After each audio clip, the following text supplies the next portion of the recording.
Infelizmente, a história do Brasil não é a história do encontro, não é a história do abraço, é a história do desencontro. Eu digo, sou o Munduruku, eu não sou índio. A palavra índio não diz quem eu sou, a palavra índio diz o que as pessoas acham que eu sou. Os colegas que estavam lá dentro olharam para mim, apontaram em minha direção e gritaram: olha o índio que chegou aí na nossa escola. Juro para você, Paulo, eu não sabia o que era índio. Os pais só sabem educar para a liberdade, não sabem educar para outra coisa. Porque a educação se dá, sobretudo, pelo exemplo. Os nossos preconceitos, os nossos conceitos, eles podem ser trabalhados dentro da gente da melhor maneira possível, para a gente não ser preconceituoso, porque é muito ruim ser preconceituoso. Para o racista, não tem outro remédio a não ser a cadeia. Na verdade, o Ocidente joga a gente para sermos mão de obra para enriquecer alguns. Mas não se importa também que alguns roubem, que matem. Olá, eu sou Paulo Azevedo e seja bem-vindo, bem-vinda e bem-vinde à primeira parte do episódio 50 do Alma Masculina com o escritor, professor e doutor em educação Daniel Munduruku. Nesse encontro especial em que celebramos 50 episódios, falamos sobre referências das masculinidades, formação e educação do corpo e da alma conectados com a natureza, ritos de passagem, felicidade e muito mais. E para manter desde 2019 este espaço de resistência afetiva, conto com a inestimável parceria de Conrado Góes, Glória Santos e Vitor Vieira. A nossa ideia aqui é escutar de dentro para fora, para refletir, gerar ideias e abrir diálogos sobre as masculinidades e suas diversas maneiras de estar no mundo hoje para encontros mais viáveis para todo mundo. Se você está nos ouvindo pela primeira vez, existem no mínimo 3 maneiras de você ajudar o Alma Masculina. Siga e dê 5 estrelas no nosso perfil no Spotify, no Orelo ou no seu agregador preferido e deixe seu comentário. Indique uma das conversas anteriores que trazem visões diversas das masculinidades para alguém que você goste. Só nesta temporada já passaram por aqui Cláudio Serva, do Prazer Ele, o músico Paulo Novaes, o artista e comunicador Ariel Nobre, só para citar alguns dos nossos encontros. E por último, para ajudar a manter o Alma Masculina no ar, participe da nossa campanha de financiamento coletivo, que traz sorteios e benefícios exclusivos para os nossos apoiadores. Hoje a gente começa o nosso episódio já recebendo o nosso convidado, que está direto de Lorena, e eu estou aqui direto de São Paulo para falar com ele. Daniel Munduruku, seja muito bem-vindo ao Masculina. Bom dia, boa tarde, boa noite, enfim, né, para todas essas pessoas maravilhosas que vão nos ouvir. É um prazer, uma honra estar aqui para conversar contigo. Prazer e honra todo nosso. Daniel, vou te confessar, porque eu estou bastante ansioso tentando baixar minha bola, porque eu tenho tantas perguntas para te fazer, ainda mais sabendo que você tem essa calma e essa sabedoria tão grande que para a gente está fazendo tanta falta nesse momento, e eu espero que para você que está nos ouvindo, essa conversa possa gerar novas ideias, menos pejorativas, menos folclóricas e menos negligentes sobre os povos indígenas que possuem culturas diversas e muito ricas e que estão à frente da nossa dita civilização em muitos aspectos. Eu vou ter a ousadia de te pedir para começar o nosso encontro fazendo o cumprimento Munduruku que eu sei que vocês têm quando chega alguém para fazer uma visita, trazer notícias de outros lugares, para que o encontro seja verdadeiro. Legal, faço com prazer. Antes de fazer isso, eu queria só lembrar que hoje tem essa data, número 50, é isso? Isso. É o programa número 50, mas hoje também é o início da primavera, um dia super importante para marcar o nosso corpo no tempo, e o tempo do nosso corpo, né? E para nos lembrar que nós somos o tempo inteiro mudança, transformação. Além disso, recentemente foi comemorado os 100 anos de Paulo Freire, um camarada que nos ensinou a esperançar, nos ensinou a pensar o mundo, né? A ler o mundo. Então, por todos esses motivos, uau, quanta coisa a comemorar. E eu faço com prazer a saudação que é muito comum no nosso povo quando a gente vai encontrar os amigos. O povo Munduruku tem uma peculiaridade: quem cumprimenta, quem dá as boas-vindas, na verdade, é quem chega, não quem recebe, né? Por entender que quem chega é quem traz novidade, quem traz notícia, traz fofoca, enfim. Quem chega é que cumprimenta. Então, normalmente, a gente diz assim: Uicabiaçoatum brenham, porangaretana custare muriara. Chipat chansoat tepix marcam. É uma saudação de quem chega. Quem chega diz bom dia, boa tarde, boa noite aos amigos aqui presentes. Espero que este encontro seja tão bom para vocês como vai ser para mim. Você vê que é uma saudação de quem chega, e quem chega tem que chegar comprometido, tem que chegar feliz, tem que chegar desejoso do encontro, para que o encontro aconteça verdadeiramente. Por isso ele se abre, né? Que esse encontro seja tão bom para vocês, é meu desejo. Porque para mim vai ser o melhor encontro que eu puder fazer, né? Vim aqui para isso. E é o desejo, portanto, de quem chega. E dizem os avós que para que o encontro seja bom, seja verdadeiro, a gente tem que sair dele melhores do que quando chegamos. Um bom encontro acontece, de fato, quando a gente consegue se abraçar, né? Quando a gente consegue se juntar, quando a gente consegue ouvir, quando a gente consegue trocar. Eu sempre faço o gesto das mãos, né? Que é o gesto do abraço, né? As mãos que se juntam, elas se abraçam, ficam mais fortes, trocam energias, se unem, é o símbolo da resistência, é o símbolo da mudança. Infelizmente, a história do Brasil não é a história do encontro, não é a história do abraço, é a história do desencontro. Então, a gente fecha essas mãos assim e tenta fazer com que elas se abracem. Não consegue. Todo desencontro, ele gera atrito, conflito, confronto, dor, sofrimento. Quase sempre gera separação.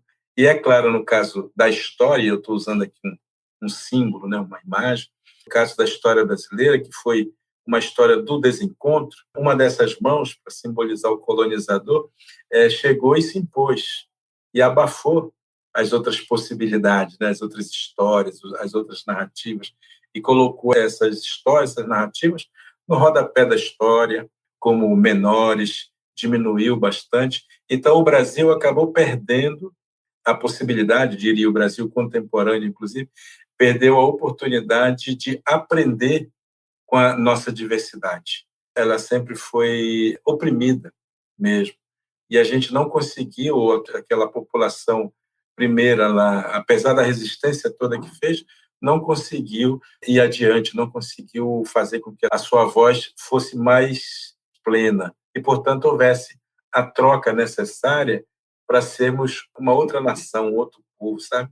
Essa saudação tem muito a ver exatamente com esse nosso entendimento de que encontrar com o outro é deixar que o outro seja.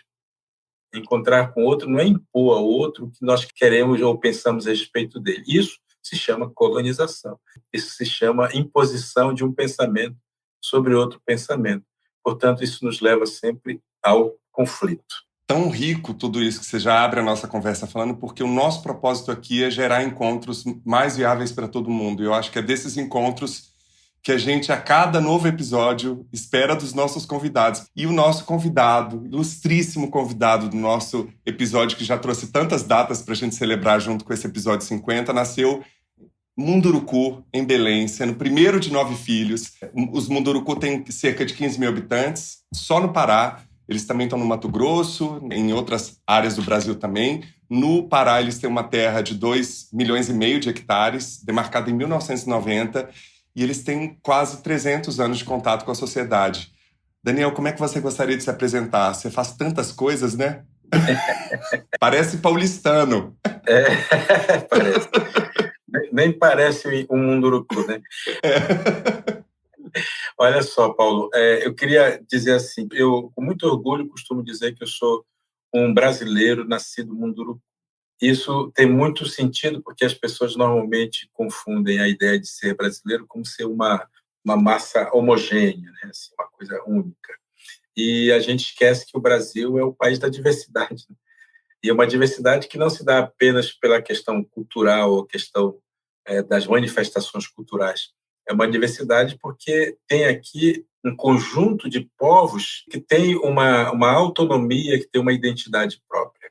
Só que essa identidade ela foi justamente compactada nesse conceito cínico, né? Nessa coisa meio cínica, que é nos chamar por um apelido, né? Que é o índio, o tal do índio genérico, que as pessoas costumam dizer. Até brinco sempre com as pessoas dizendo, né, que quando as pessoas olham para mim, elas normalmente dizem que eu sou um índio.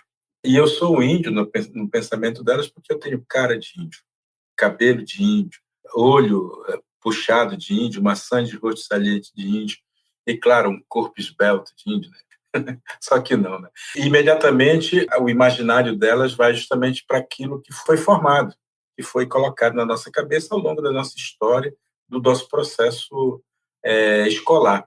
Então, a gente costuma tratar essas populações ou essa nossa diversidade de uma forma única, e isso, genérica, né? E isso acaba empobrecendo a possibilidade de nós, brasileiros, aprendermos outros olhares. Eu digo, sou um munduruku, eu não sou índio, a palavra índio não diz quem eu sou, a palavra índio diz o que as pessoas acham que eu sou.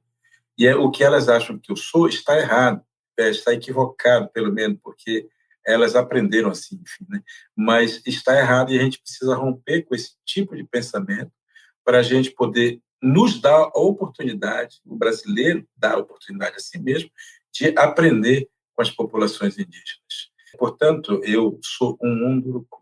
Ser munduruku significa ter uma cultura, ter uma tradição, né, ter um pertencimento, ter uma identidade, ter um território, ter, portanto, todo um caminho de transmissão de saberes que o Ocidente chama de pedagogia, por exemplo, né? Que a pedagogia é só um caminho que a gente constrói de transmitir os saberes que a gente acumula. Os povos indígenas têm esse caminho também, tem essa pedagogia que já dura aí mais ou menos, só para não ser muito vaidoso, 2.000 anos, né? Já tem cerca de 2.000 anos, que não precisa trocar há 4 anos o governante para fazer um método novo. Ao contrário, né, os povos indígenas têm tido a dignidade de manter uma base de sustentação de sua cultura que se dá exatamente pela transmissão dos saberes de forma oral, que, aliás, é um saber que não pesa, não é acumulativo, simplesmente. Ou, pelo menos, a gente não tem que colocar em bibliotecas, em livros e tudo mais, né? A gente põe nas pessoas. Então, a gente aprende a respeitar as pessoas, a gente aprende a respeitar os nossos avós, né, que são os grandes guardiões dessa memória, né, desse acervo todo. Então, na medida em que você entende que eles são os guardiões dessa memória, você cria toda uma pedagogia do respeito, uma pedagogia do pertencimento. E, portanto, isso vai rodando, vai girando, vai nos colocando em sintonia com esse grande universo que a natureza nos ensina. Ele falou muito de pedagogia, de saber. Ele é um escritor, graduado em filosofia, licenciado em história e psicologia, doutor em educação pela Universidade de São Paulo, pós-doutorado em literatura pela Universidade de São Carlos. E, além disso, ele também é diretor-presidente do Instituto UCA, Casa dos Saberes Ancestrais. Tem mais de 50 livros para crianças, jovens e educadores no Brasil e no exterior, entre eles o Prêmio Jabuti e o Prêmio da Academia Brasileira de Letras. E atualmente é professor visitante da Faculdade de Educação da Universidade Estadual de Campinas. Por isso que eu brinquei falando que ele parece mais um paulistano, porque essa Lorena, onde ele vive aqui no interior de São Paulo, realmente transformou muito, para nossa sorte, esse munduruku. A gente vai trazer ao longo dessa conversa várias informações que, para mim, realmente ajudam nessa compreensão de entender que índio é um apelido e é um lugar pejorativo, porque, infelizmente, eu sou de uma geração que não aprendi dessa forma na escola. Aprendi tudo errado, como eu venho falando ao longo dos episódios aqui no Masculina, sabe, Daniel? Quem dera eu tivesse uma masculina na minha adolescência, juventude ali, para poder economizar as horas de análise e de neuroses, assim. Hoje o Brasil, gente, traz mais de 60 autores e autoras, mais de 20 doutores, mais de 40 mestres, 6.000 universitários indígenas no Brasil. Então, para você que ainda acha que o Dia do Índio é comemorado pintando o rosto, vamos aprofundar aqui nessas duas partes com quem vivencia e tem esse lugar de fala mais do que qualquer convidado que já passou aqui. Daniel, você pertence, né, a um dos 380 povos indígenas brasileiros, que totalizam 450 mil pessoas, que falam mais de 274 línguas catalogadas. Eu queria saber quais foram as suas primeiras referências de masculinidades. É importante lembrar, Paulo, que os povos indígenas eles têm uma vivência muito coletiva, né? Assim como a natureza ela não faz essa distinção de gênero exatamente, os povos indígenas não fazem muito isso, né? Porque o povo indígena se entende natureza, portanto, vai cumprindo a sua sina a partir mesmo dessa compreensão de que nós somos uma interação permanente. E é claro, e eu costumo sempre lembrar que o ser humano, na natureza, é o único animal que não foi criado, digamos, completo, né? Aí a gente nas narrativas ancestrais, mas não foi criado completo. A gente não pergunta para uma onça o que ela é, qual é o destino dela, né? Existirmos, a que será que se destina? Isso já está dentro dela como uma coisa completa, ela já é divina em si. O ser humano, por conta também da narrativa, né? Ele se distanciou da natureza, foi criado de uma forma incompleta. Na sua incompletude, ele teve que inventar seus instrumentos de sobrevivência. A onça sabe como sobreviver, sabe onde morar, sabe o que fazer. O ser humano não. Ele, na sua incompletude, ele teve que desenvolver esses instrumentos, e a isso é que nós chamamos de cultura. Acontece que ele também, por conta da sua vaidade, se achando última bolacha do pacote, acabou tentando dominar esse conjunto de saberes, né, de culturas, e colocou tudo isso a seu serviço. Aí, falando do ocidental, né, ele criou essa leitura individualista a partir do domínio da economia, de uma ciência econômica, né?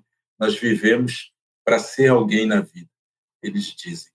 Tanto verdade é que é a pergunta que mais se faz para a criança na cidade, né? O que você vai ser quando crescer? É a pergunta mais terrível que se pode fazer para uma criança de qualquer cultura, na verdade, porque isso já está implícito de que ela não é nada, né? Ela é um via ser, ela é um futuro, ela é o que vem pela frente, e a gente acaba tirando dela a oportunidade dela ser plena naquele momento que ele vive, assim como, repito aqui, estamos começando a primavera. Ninguém vai apressar a primavera a se tornar verão. Ela vai ter o tempo dela. A criança tem o tempo dela. Se a gente apressa a criança, aí entra na terapia que você falava, né? Entra nos conflitos todos que esse mundo maluco que vai dizendo que ela vai ser alguma coisa, vai se tornar alguma coisa quando ela crescer. E aí está implícito que para ser alguma coisa a gente tem que ter um monte de outras, tem que acumular riqueza, tem que trabalhar feito maluco, tem que se aposentar muito bem na vida. Quando a gente envelhece, olha para trás e diz assim, o que eu fiz da minha vida? Eu tenho tanta coisa, e daí? E os povos indígenas têm muito essa ideia de que nós somos o coletivo, nós não somos o indivíduo. Fazemos parte desse grande sistema, grande teia da existência. Quando a gente fala da teia da vida, nós estamos falando justamente desse equilíbrio necessário para manter as coisas caminhando de acordo, né? E as referências nossas, portanto, têm muito a ver com esse tipo de educação. Por isso eu falava de pedagogia ainda há pouco. O que nós aprendemos, né?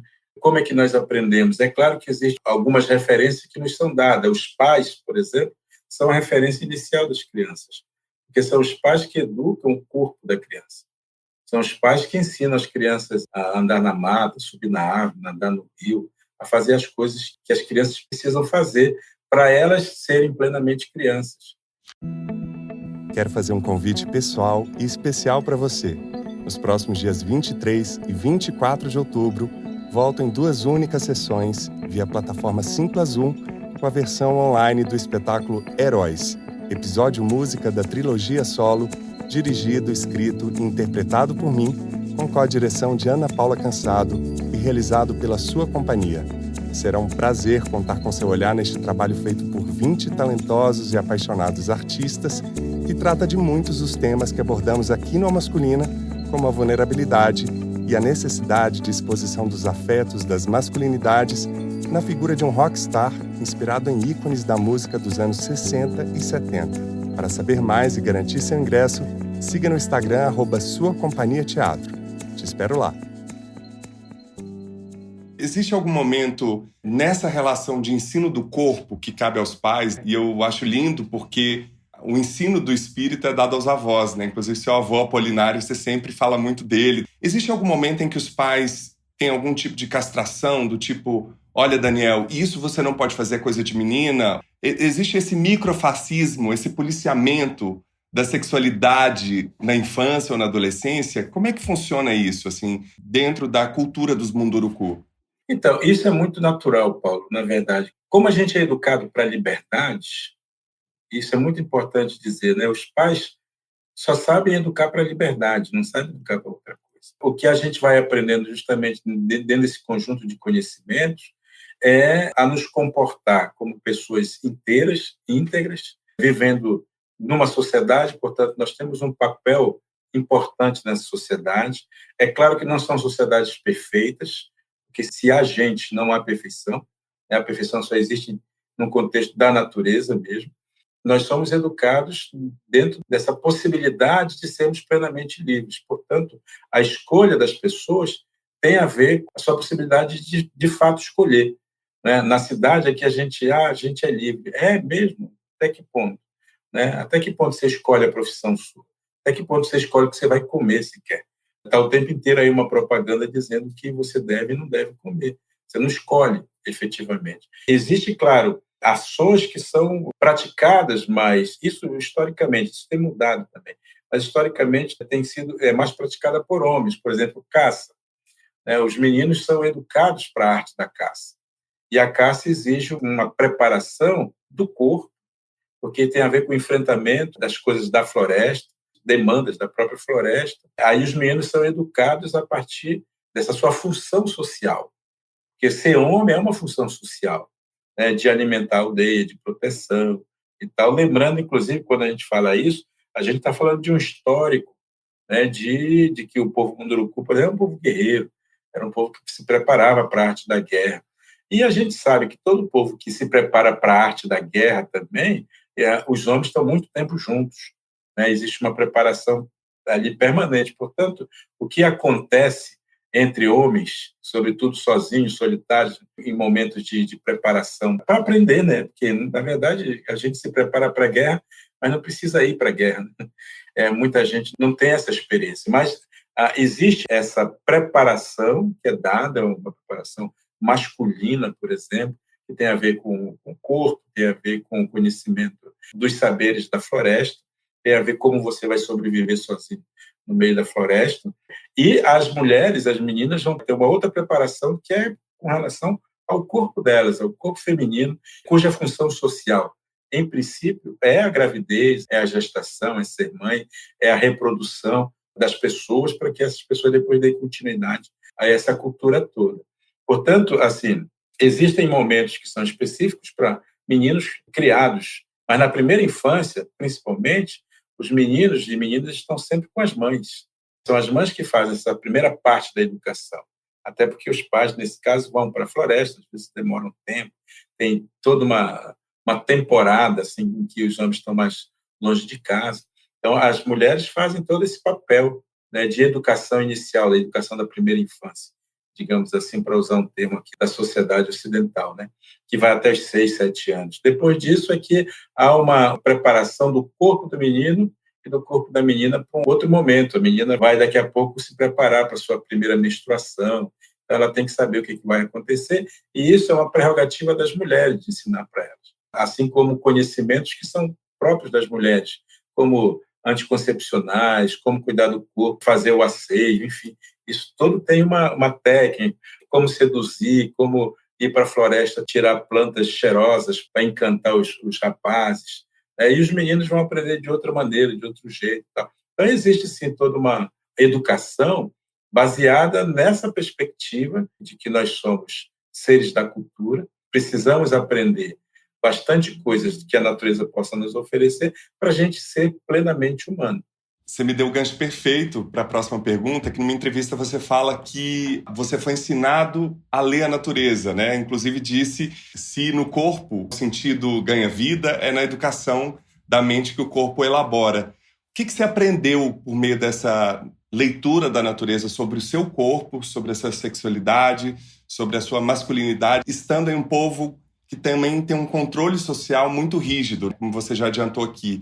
Eu sei que em alguns povos indígenas essa questão da sexualidade é tratada sem tanta castração do desejo, como você já colocou aqui pra gente, não é tão neurótica quanto a sociedade ocidental. Como eu já adiantei aqui, não tem esse microfascismo do policiamento, que inclusive as autoridades disseminam e impõem na educação, na política, nos meios de comunicação. Inclusive, no caso das masculinidades, que é, às vezes, muito incompatível com o desejo homerótico, né? Eu queria saber das suas memórias, Daniel. Eu sei que você é ótimo de contar histórias, eu sei que você está trazendo esse quadro geral, mas eu queria saber a sua história, assim, inclusive pelo fato de você ter ido para uma escola salesiana, ter começado a ler livros aos 9 anos, quase se tornou padre, que é uma história curiosíssima, né? Eu queria entender como é que foi essa transição nesse momento, que para um povo considera adulto aos 13, 15 anos de idade, se você sofreu preconceito, bullying, conflitos com a própria identidade. Ótimo. Ô, Paulo, a primeira infância eu vivi mesmo em contexto de aldeia, ou muito mais próximo entre aldeia e cidade também, claro, mas basicamente dentro da aldeia. Então, eu tive uma presença feminina, a presença da minha mãe e de irmãs mais velhas, inclusive, que me deram assim os ensinamentos, porque também tem essa lógica, né?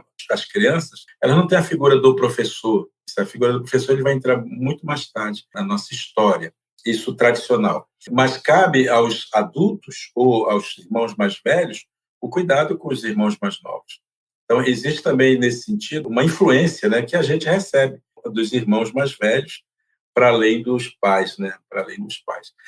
E dos colegas, porque é uma convivência permanente. As memórias que eu tenho dessa minha primeira infância memórias muito doces, muito agradáveis, e tem muito a ver com contação de história, tem muito a ver com aquilo que a gente vivenciava, com os medos que a gente sentia, com as histórias de terror que a gente ouvia, de assustar, não sair da casa para fazer xixi no mato de noite, porque senão a gente podia ser capturado por alguma entidade e aí mijava na rede em cima da cabeça dos outros irmãos, a confusão estava arranjada. Eu sou nascido em 1964.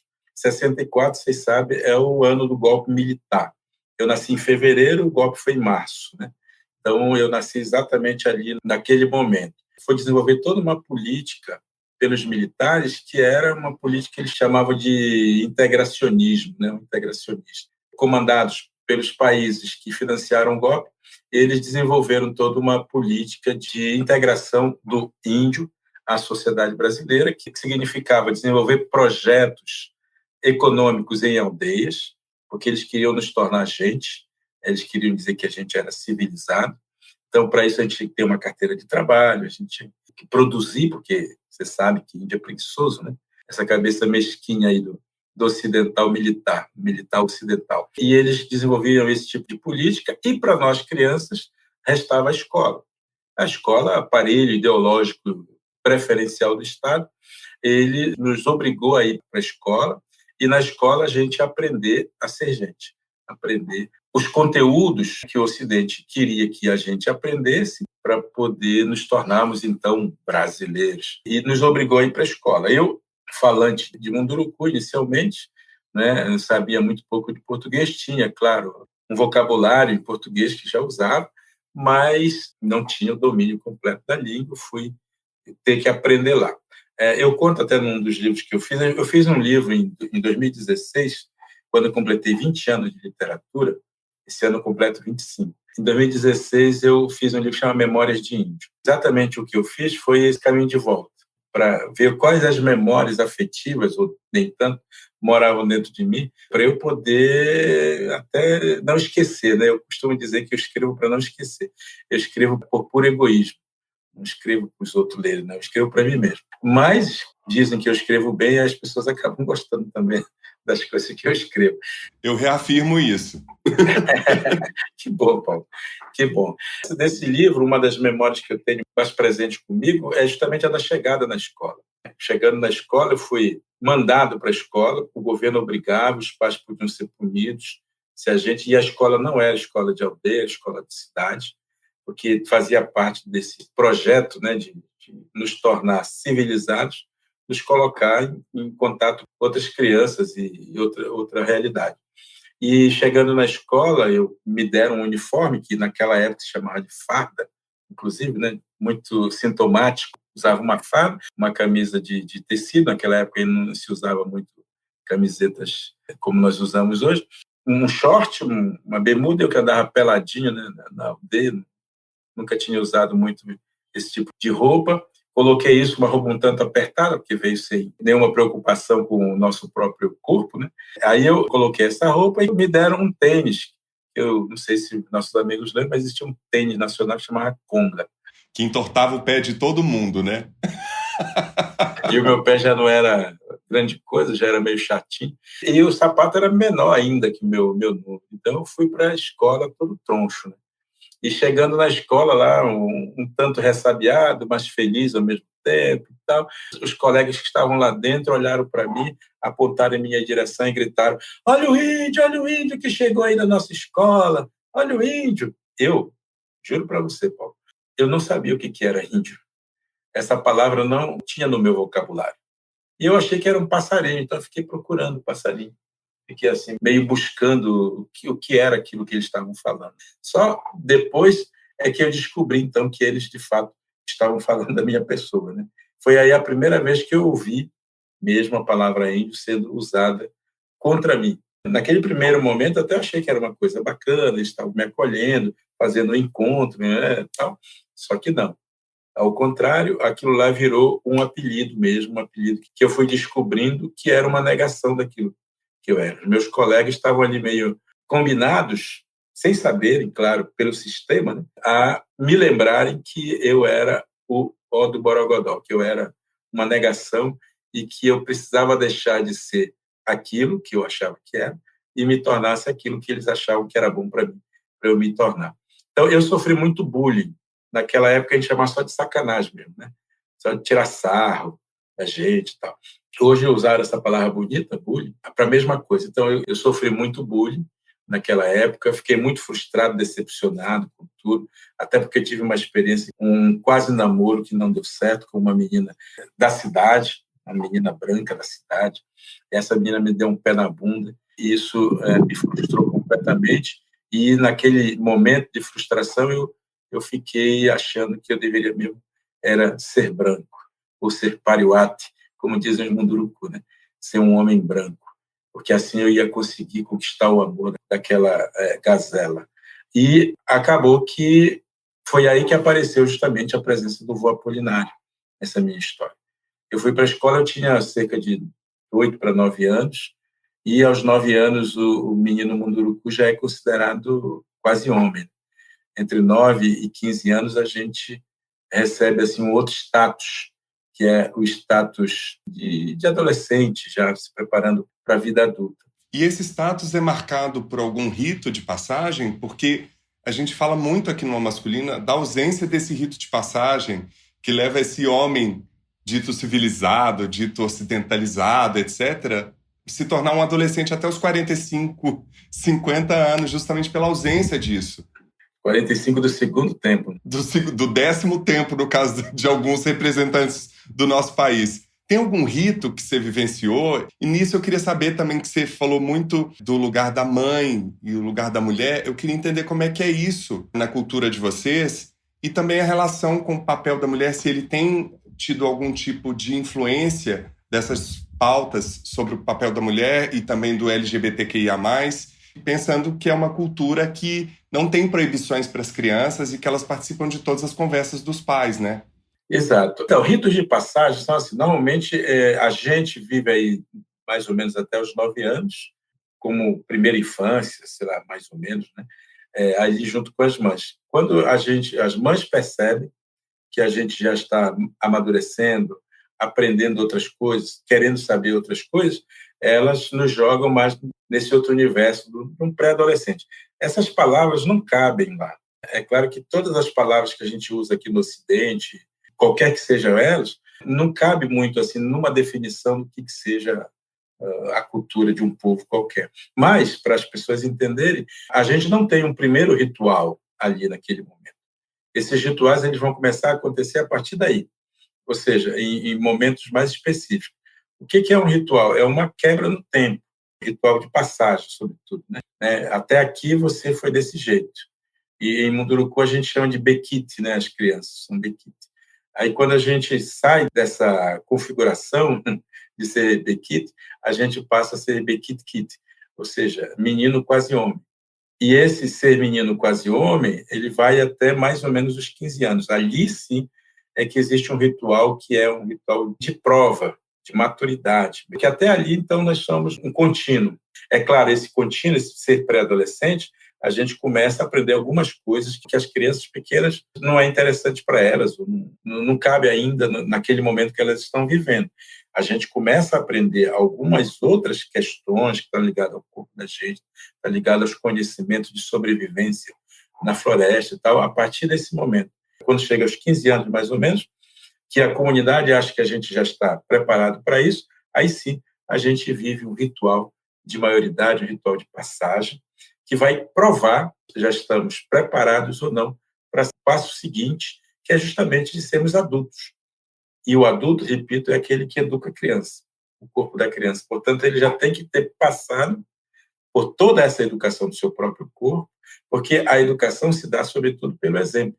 A educação se dá pelo como você passou cada estação, né, do ano, digamos assim, da sua vida, para você poder chegar lá e dizer assim, já estou preparado para poder dar um suporte para aqueles que vêm depois.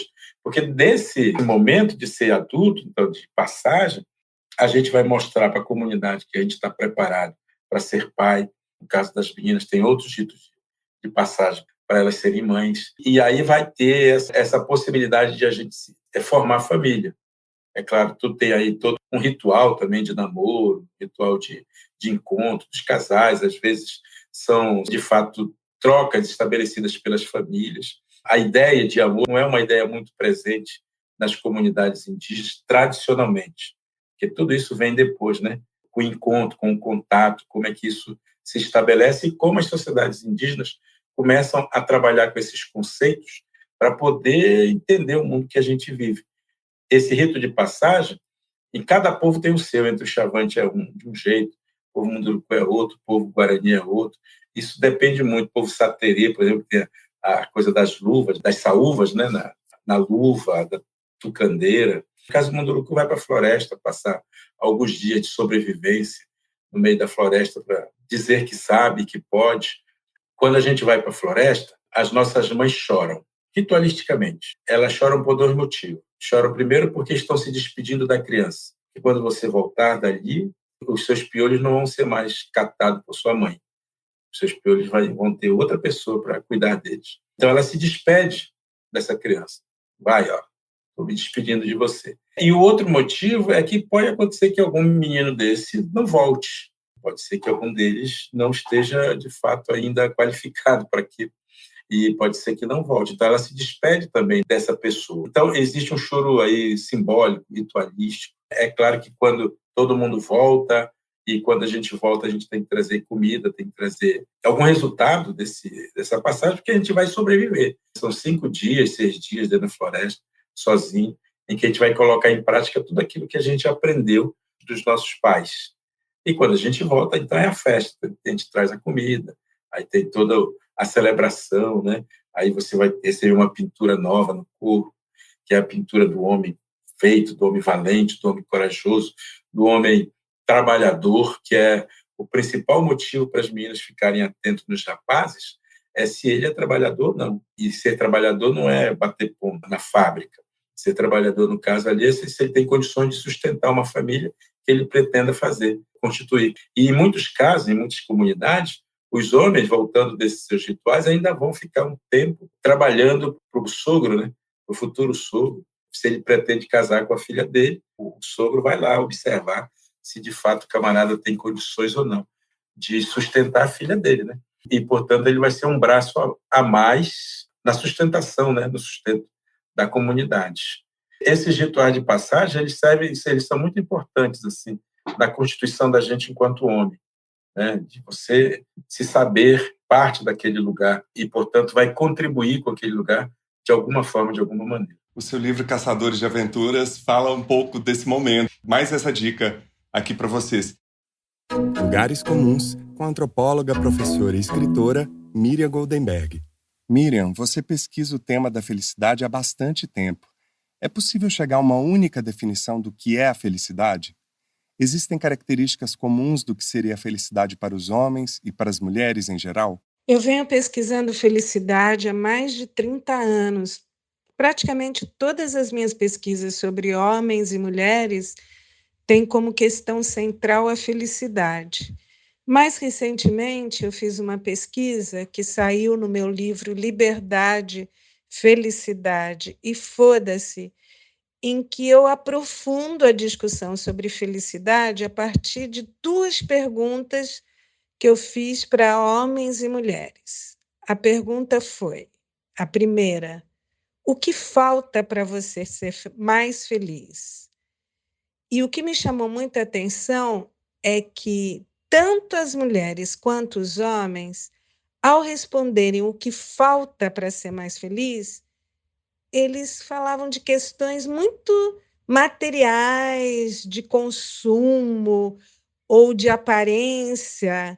Por exemplo, falta eu ter um emprego melhor, ganhar mais dinheiro, ou então falta eu ter casa própria, falta eu ter um carro melhor, falta eu viajar mais. As mulheres falaram, falta eu emagrecer 10 ou 20 quilos, porque eu não consigo emagrecer, falta eu fazer uma cirurgia plástica. E sempre nas respostas havia algum tipo de comparação com uma pessoa próxima. Então, eu não consigo ter o mesmo corpo que a minha prima, que teve 2 filhos e emagreceu, ou então eu não consigo ganhar tanto dinheiro quanto um amigo meu da faculdade, apontando faltas e por meio de comparação. No entanto, quando eu perguntei para eles e elas em que momento do dia você se sente mais feliz, eles não se compararam com mais ninguém. Eram sempre coisas simples, cotidianas, como chegar em casa, receber o abraço do filho, dar um beijo na esposa, tomar um banho gostoso, ler um livro, tomar um vinho, encontrar com os amigos e com as amigas e dar risadas, transar. E nesse momento não havia nenhum tipo de comparação. Então, o que me chamou muita atenção nessa pesquisa é que existe uma expectativa irreal de felicidade, como se a felicidade estivesse sempre fora de si, em outras pessoas, que são mais felizes. Mas quando eles param, e elas também, para pensar na felicidade concreta, eles conseguem enxergar os momentos dos seus dias em que eles se sentem muito felizes, sempre relacionados a amigos, à família, ao afeto, a coisas que eles gostam. A música é muito presente nesses momentos felizes. E aí que eu pergunto no final do meu livro Liberdade, Felicidade e Foda-se, por que em vez de nós ficarmos pensando o tempo todo o que falta para nós sermos mais felizes, nós não paramos para pensar em que momento do dia nós nos sentimos realmente felizes? O que é básico, o que é essencial para a minha felicidade? O que é só meu, de mais ninguém? O que é único, especial e incomparável? E é por isso que eu digo no meu livro que existem 3 grandes venenos para a felicidade. O primeiro é a comparação, ou inveja, tanto faz. Porque sempre que nós comparamos ou invejamos alguém, nós focamos naquilo que nos falta. E sempre falta muita coisa. É óbvio que sempre vai faltar muita coisa, que provoca sofrimento. O segundo é a cobrança excessiva.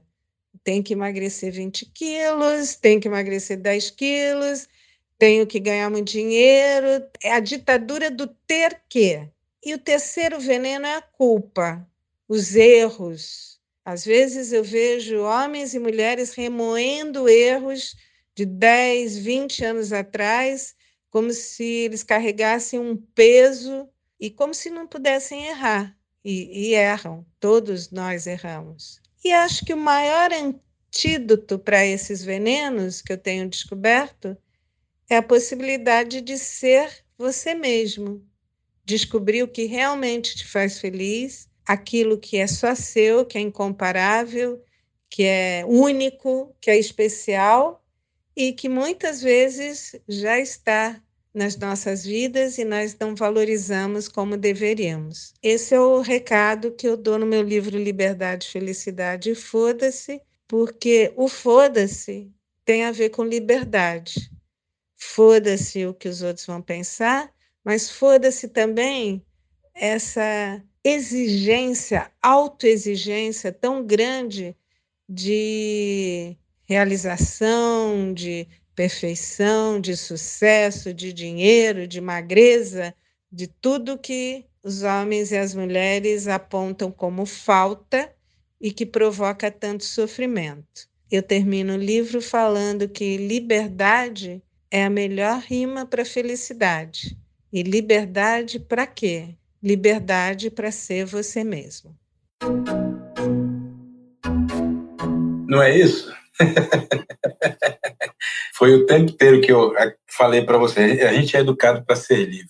O que vale mesmo, eu diria, é isso, né? O Ocidente, ele nos tornou escravo de muitos conceitos e de muitos preconceitos. E isso tem muito a ver, novamente, com essa ideia economicista de qual nós somos jogados.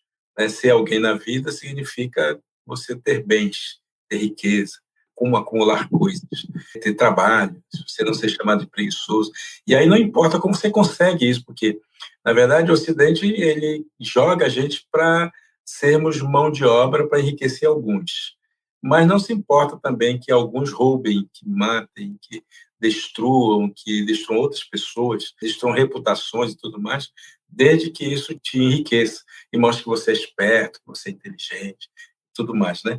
E até na luta em a gente fazer prevalecer a nossa esperteza, o nosso egoísmo, a nossa individualidade, que hoje é a palavra mais usada, né, pelas pessoas, tem sido a tal da meritocracia, que é uma estupidez completa, do meu ponto de vista.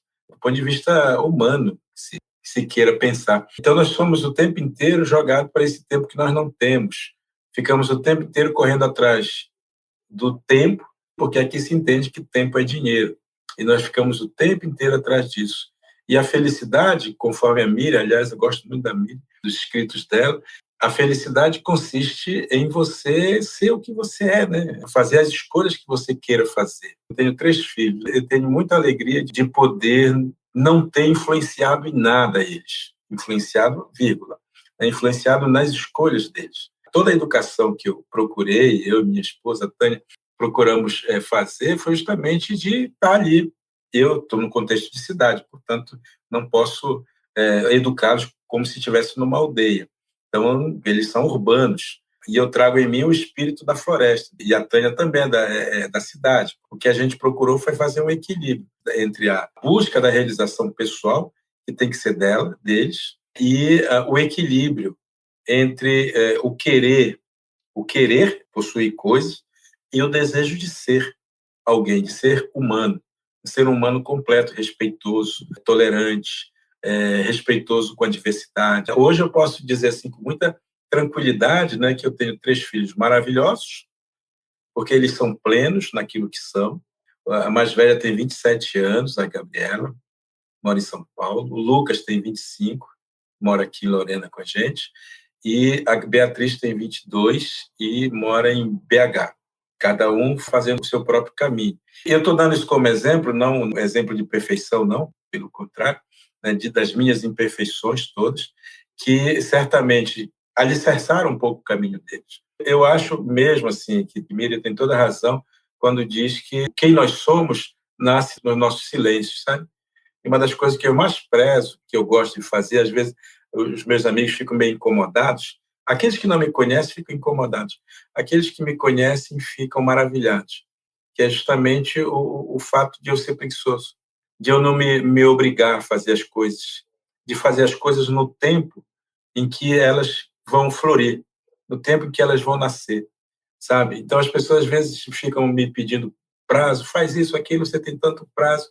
Eu digo, camarada, se for para fazer, eu vou fazer na hora que tem que fazer. Porque isso me dá uma tranquilidade, me dá uma serenidade, sabe? E não me dá essa de me jogar na obrigação, na obrigatoriedade de ter que produzir, porque toda produção é capitalista.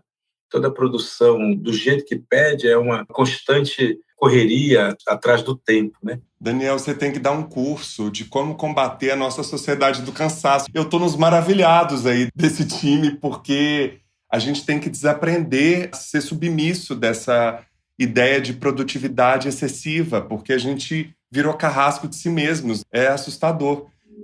Fora do mar. Você já se sentiu como peixe fora d'água, inadequado? Você já se sentiu fora do mar? Já me senti algumas vezes, sim. E não foi uma sensação muito boa, não. Por exemplo, na universidade. Na escola, primeiramente, naquele exemplo que eu dei para vocês, e depois na universidade algumas vezes também. As pessoas me olhavam com muito desdém, talvez assustados com a minha beleza. Maravilhoso. Com certeza é inveja da sua maneira de lidar com o tempo e com a vida. As pessoas da sociedade ocidental gastam tanto dinheiro e cursos com mindfulness e cursos de contemplação que são importantíssimos, uma bagagem que a gente realmente precisa visitar, mas vocês, nesse contato com a sua ancestralidade, já trazem isso no próprio DNA. Cá entre nós, o que a gente pode aprender com a visão sobre as masculinidades do povo Munduruku, Daniel? Pode aprender a ser homem, pode aprender a ser masculino, pode aprender a dignidade de pertencer a uma cultura sem se impor, apenas pelo fato de estar ali. Acho que a gente pode aprender a respeitar os outros corpos, que não são meus, portanto, eles têm o direito de serem o que desejarem ser. Escuta aqui. Chegou o momento das nossas dicas. Daniel, o que você trouxe pra gente? Livros, filmes, documentários? Se você me permite, eu gostaria de indicar o meu mais recente livro, A Chave do Meu Sonho, e esse é um ou muito interessante, porque ou como um parafuso frouxo fez-me encontrar a chave e o sonho. É justamente a história de um menino que foi rejeitado no parto pela mãe, menino indígena. É um livro de ficção, portanto, não tem nenhuma aldeia específica, né? Mas ele foi rejeitado pela mãe e cresce rejeitado pela comunidade como um todo, rejeitando a si mesmo, inclusive, porque ele tinha um pouco essa alma masculina e alma feminina dentro de si, gostava de brincar com as meninas e todo mundo zoava dele, né? Porque ele não nasceu com a vocação para ser guerreiro, nem caçador, nem pescador, e a decisão que se tomou a respeito do caminho dele foi ele se tornar um pajé, um sábio. E aí ele vai fazer toda uma jornada para encontrar a chave. Tem muito a ver mesmo com a história do Brasil, sabe? Tem a ver também com essa necessidade de a gente perdoar, né? Perdoar o caminho, às vezes, nem sempre é fácil. E a gente tem que entender o processo dos outros também, né? Porque a gente não está sozinho, a gente é uma composição de muitas outras vozes. E as outras vozes são complicadas também, muitas vezes.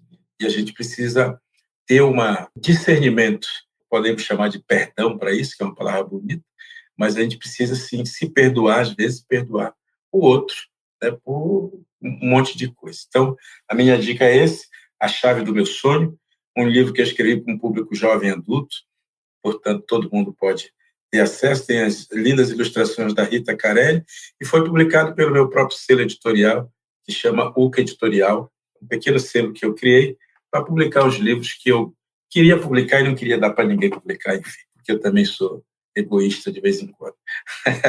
A música Super-Homem, obviamente, do Gil, que é maravilhosa, é uma música que foi muito importante para eu também compreender essa dupla dimensão que mora dentro da gente, que na verdade não é dupla, é uma só, ou é dupla, tanto faz, e que dá mesmo para a gente compreender, né, essas vozes que moram dentro da gente. Eu sempre me reporto ao fato de que dentro da gente mora o bem e o mal, né? E como dizem os sábios indígenas, quem é que vence essa guerra no final das contas? Vence aqueles que a gente alimenta, né? Se a gente alimentar o mal, é o mal que vai prevalecer. Se a gente alimenta o bem, é o bem que vai prevalecer. Eles estão ali brigando dentro da gente para ver quem sai. E se a gente alimenta um ou outro, certamente os nossos preconceitos, os nossos conceitos, eles podem ser trabalhados dentro da gente da melhor maneira possível, para a gente não ser preconceituoso, porque é muito ruim ser preconceituoso. É um trabalho, né, Daniel? Gasta uma energia, né? Exatamente. Mas eu sempre falo assim, das coisas que a gente precisa se dar conta, de vez em quando, é que a gente aprende a ser, às vezes, o que a gente não quer ser. A gente aprende, porque o preconceito, ele nasce na gente por ignorância. Eu faço uma distinção entre o preconceito e o racismo. O preconceito, ele é fruto da ignorância. E como ensina Sócrates, o filósofo, não o jogador, que a gente tem que rir das nossas ignorâncias.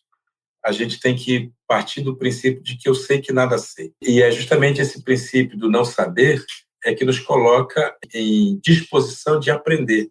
O aprendizado é a luz, o aprendizado é o conhecimento, é o rompimento com a ignorância. Ignorar aqui no sentido do não saber. Eu sei que nada sei, eu sei que não sei, porque sei que não sei, eu aprendo. Essa é a ideia. Então, todos nós somos ignorantes. Portanto, todos nós somos, de uma certa forma, preconceituosos, seja pelo crivo cultural, seja pelo fato de a gente não estudar e ter preguiça de estudar, de aprender. Então, nós somos ignorantes, nós precisamos romper com a ignorância, e quem rompe com a ignorância é a educação, é a escola. Para isso, os ignorantes têm a escola. Já os racistas, eles são estúpidos. É diferente, ignorante e estúpido não é a mesma coisa.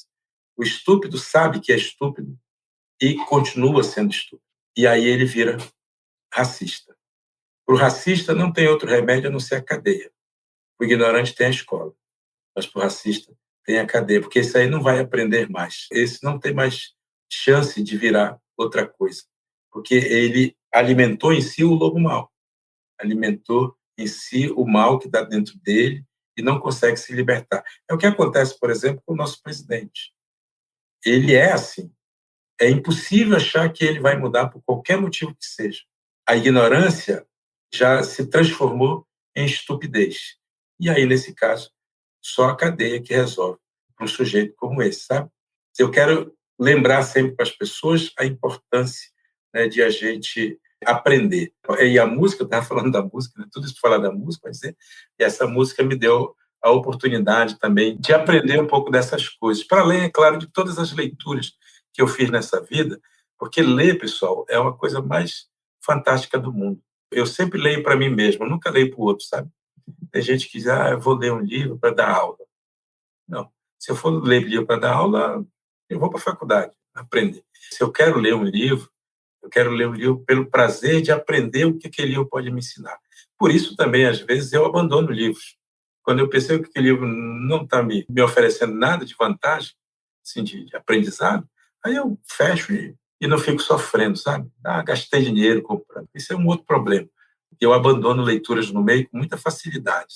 Tem um livro muito legal também que eu gostaria de sugerir. Ele é mais antigo, mais difícil, mas um livro que me deu uma compreensão de Ocidente muito bacana, que chama Ismael. Tem o Ismael, o meu Ismael. São 2 livros. Ismael é a história de um autor americano que chama Daniel Quinn, a história dele, é o autor.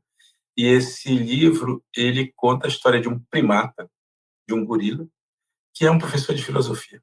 E ele vai nos ensinando a entender como o Ocidente se fez. É literatura, mas uma literatura assim deliciosa de a gente poder ler e aprender. Por isso que eu disse, um livro bom de aprender as coisas. Eu queria trazer 3 dicas rápidas. A primeira é conferir o canal do YouTube do nosso convidado, que traz vídeos incríveis, traz palestras, histórias. Enfim, ele é um youtuber tão rico quanto tudo que ele trouxe aqui pra gente.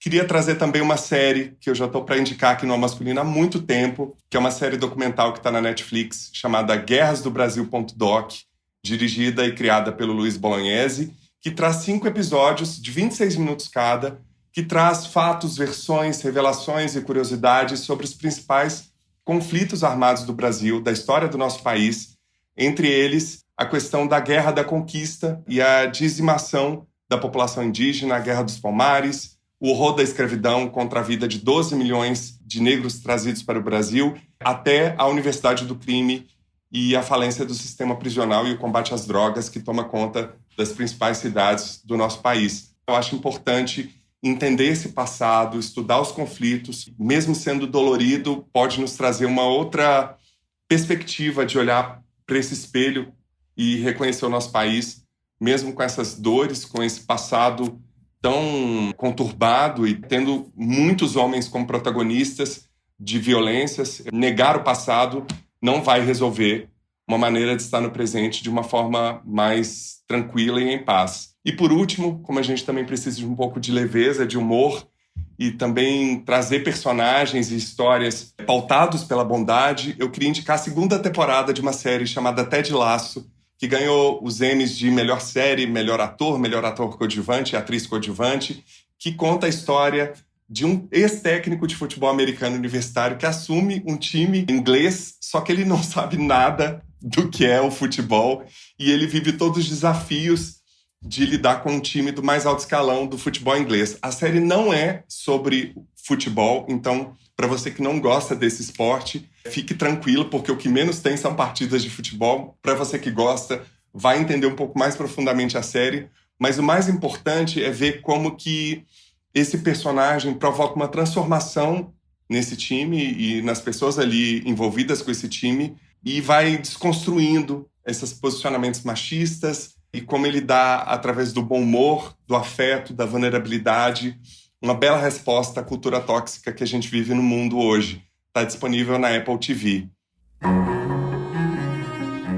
Não perca a segunda e última parte dessa conversa na próxima semana. Daniel Munduruku comenta o quadro Aspas, fala da relação com o tempo, lugar das mulheres e da diversidade na cultura Munduruku, marco temporal e muito mais. Está imperdível. Siga as nossas redes sociais no Twitter e no Instagram @almasculina e se inscreva no nosso canal no YouTube. Também visite nosso site e conheça todos os episódios na íntegra, além do Aspas, lugares comuns e as dicas do Escuta Aqui. Anote aí, www.almasculina.com.br. Vai lá, comente, compartilhe os posts e leve a Almasculina para mais gente. E colabore para manter a Almasculina no ar por meio da nossa campanha de financiamento coletivo. Saiba mais no site www.catarse.me/almasculina. E agradecemos a todos os nossos apoiadores, em especial Alexandre Valverde, Ana Maria de Lima Rodrigues, Ângela Mucida, Danilo Azevedo, Felipe José Nunes Rocha, Juliana Dias e Tânia Simão Baixa Silva. Muitíssimo obrigado.